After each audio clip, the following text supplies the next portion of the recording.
সমাজ থেকে উৎখাত করতে হবে।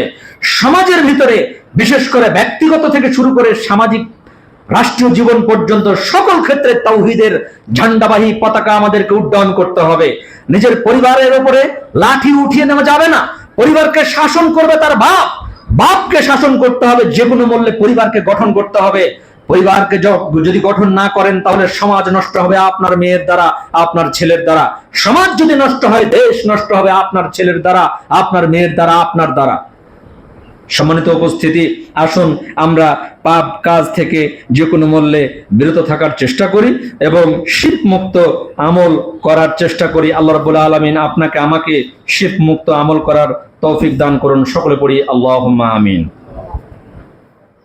আল্লাহ রাব্বুল আলামিন তার পবিত্র আল কোরআন সূরা আল ইউনুস 107 নম্বর আয়াতে বলেন, ফাআমিনু, হে পৃথিবীর মানুষ তোমরা কি করো? ঈমান আনো, ঈমান আনয়ন করো।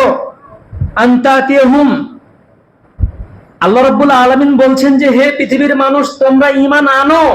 তো ঈমান আনতে গিয়ে যদি আমরা কোনো পীরের দরবারে গিয়ে যদি মাথা ঠুকি তাহলে এটা ঈমান আনা হলো না, এটা শিরক হয়ে গেল।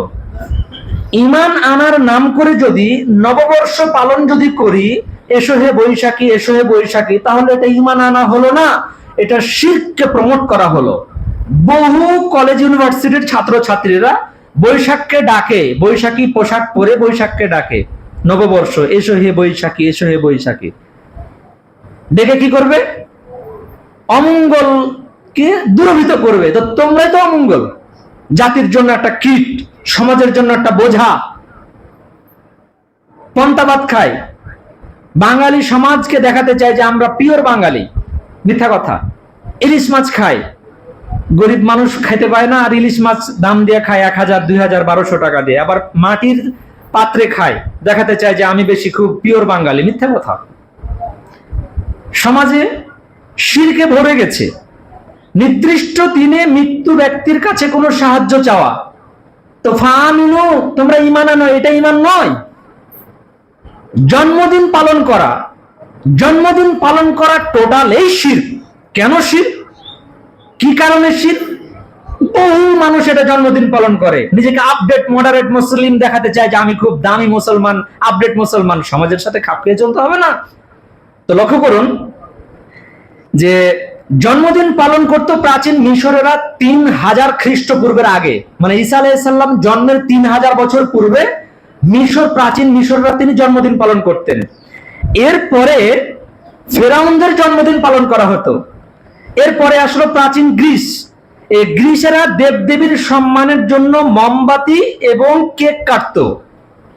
পরবর্তী ইতিহাস আসলো প্রাচীন দেবী আর্তেমিসের জন্য তারা কি করতো? কেক কাটতো। কেক কাটার পরে সেখানে মোমবাতি জ্বালাতো, আর মোমবাতি জ্বালিয়ে ওই ফু দিয়ে নিভিয়ে দিত, আর ওই ধোঁয়াটা উপরে উঠে যেত, আর চাঁদের দেবী আর্তেমিস তাদেরকে কি করতো? আশীর্বাদ করতো। আস্তাগফিরুল্লাহ, আস্তাগফিরুল্লাহ। সকলে পড়ুন জোরে সরে, আস্তাগফিরুল্লাহ। এই পাপ থেকে আপনাকে আমাকে যে কোনো মূল্যে ফিরে আসতে হবে। বাপের জন্মদিন তো বহু দূরের কথা, ছেলের জন্মদিন তো বহু দূরের কথা। এই জন্মদিন নামক পালন করা এই শিরকি মতবাদ, রাসূল সাল্লাল্লাহু আলাইহি সাল্লামের জন্মদিন পালন করার কোনো সুযোগ নেই। এই ধরনের যে সকল মিলাদুন নবী নামে নানান রকম ভাবে মিথ্যা অপসংস্কৃতি, নানান রকম ভাবে বেদাতি কর্মকাণ্ড, রসম রেওয়াজ যে সকল রয়েছে, জাতিগত ভাবে এগুলো বেদাতি কর্মকাণ্ড, এগুলোকে পুরোপুরি বর্জন করতে হবে। কোন মানুষ ইসলাম গ্রহণ করার পরে এই ধরনের বেদাতি কর্মকাণ্ড করতে পারে না। যারা বেদাতি কর্মকাণ্ড বলে যে এই ধরনের মিলাদ করা জায়েজ রয়েছে, নিছক মিথ্যা কথা, বানোয়াট কথা। রাসূল সাল্লাল্লাহু আলাইহি সাল্লামের পরবর্তী যে সকল সাহাবীরা ছিলেন কোন দিনের জন্য রাসূল সাল্লাল্লাহু আলাইহি সাল্লামের জন্মদিন পালন করেননি।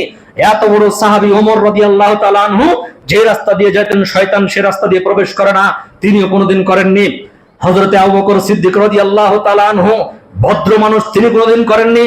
হযরতে ওসমান রাদিয়াল্লাহু তাআলা আনহু, তিনি কোনোদিন করেননি। আলী রাদিয়াল্লাহু তাআলা আনহু কোনোদিন করেননি।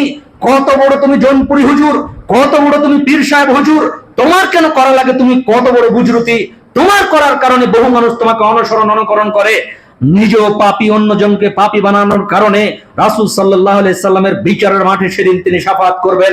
শাফাআত করার সময় তখন তাদেরকে শাফাআত করবেন, তখন আল্লাহ রাব্বুল আলামিনের সেই ফেরেশতাগণ বলবেন আল্লাহ রাসূল আপনি যাওয়ার পরে এরা বেদাত চালু করেছিল, তখন আল্লাহ রাসূল সাল্লাল্লাহু আলাইহি সাল্লাম বলবেন যে ইলাইকুম ইলাইকুম, দূর হয়ে যা, দূর হয়ে যা। আল্লাহ রাসূল সাল্লাল্লাহু আলাইহি সাল্লাম তাদের জন্য শাফাত করবেন না। বেদাত করলে ভবিষ্যতের কোনো আমল কবুল হবে না, বেদাত করলে রাসূল সাল্লাল্লাহু আলাইহি সাল্লামকে অপমান করা হবে। অতএব যে কোনো মূল্যে বেদাত থেকে বেঁচে থাকতে হবে। সম্মানিত উপস্থিতি, তাই বলতে চাই, মোমবাতি, এই ধরনের কেক কাটা, এই ধরনের জন্মদিন পালন করা পুরোপুরিভাবে শিরক।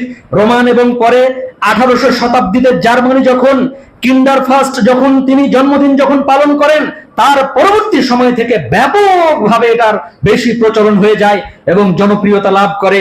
অতএব হিন্দুয়ানি সংস্কৃতি, খ্রিস্টানদের সংস্কৃতি, বেধর্মীদের সংস্কৃতি, এই ধরনের সংস্কৃতি থেকে মুসলমানকে অবশ্যই ফিরে আসতে হবে, শিরক মুক্ত আমল করতে হবে, এনিহাউ, যে কোনো মূল্যে। বাপের জন্মদিন পালন করার কোনো সুযোগ নেই, মায়ের জন্মদিন পালন করার কোনো সুযোগ নেই, 40 পালন করার কোনো সুযোগ নেই, 10 মুহররমের দিনে হাই হুসেন করে মাতব করা, বিভিন্ন ধরনের পাগলামি করার এগুলোর কোনো সুযোগ নেই। ভিত্তিহীন, মিথ্যা, বানোয়াট কথা। রাসূল সাল্লাল্লাহু আলাইহি ওয়াসাল্লাম তিনি নিষেধ করেছেন যে কোন নবীদের কবরকে তোমরা মসজিদ বানায়ো না। ইহুদি খ্রিস্টানরা নবীদের কবরকে মসজিদ বানায়।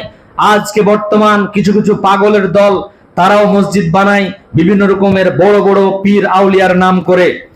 আবার এমনও বহুত ঘটনা রয়েছে কোন কবরই নাই, সেখানে এমনিতেই মানুষ টাকা দিচ্ছে আর সেজদা করছে,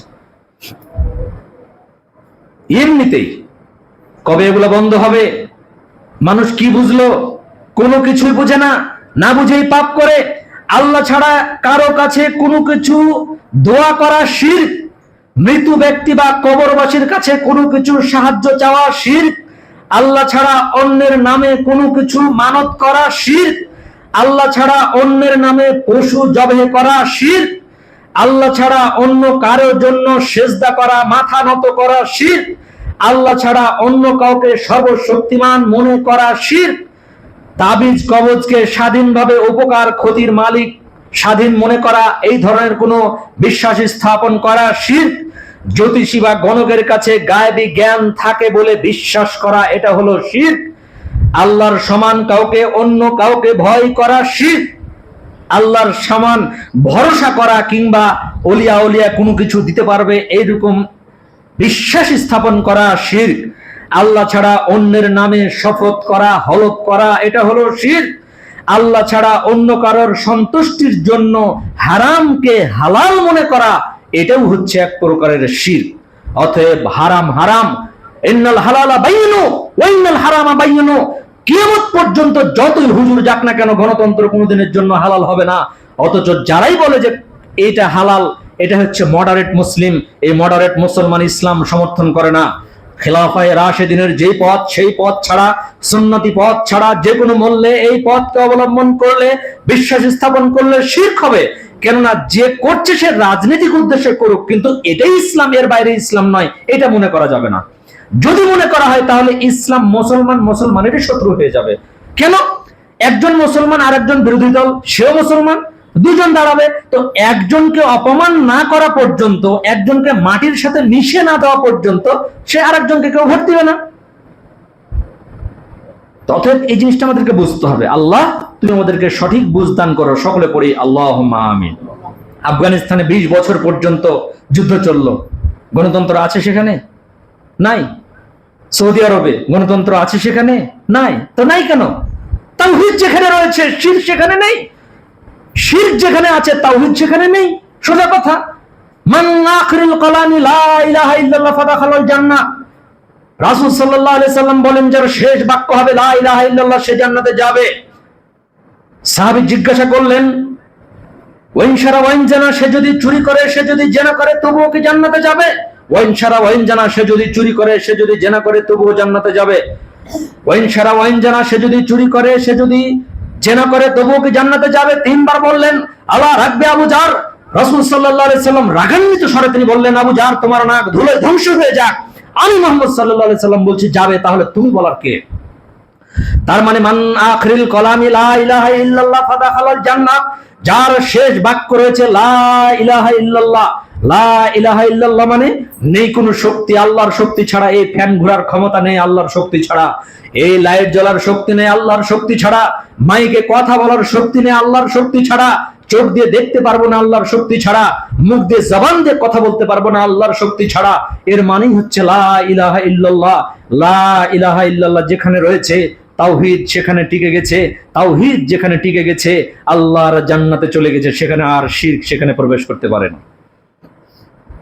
সম্মানিত উপস্থিতি, অতএব লা ইলাহা ইল্লাল্লাহ নিয়েও আজকে আমাদের ভিতরে শিরক রয়েছে। কেমনে? লা ইলাহা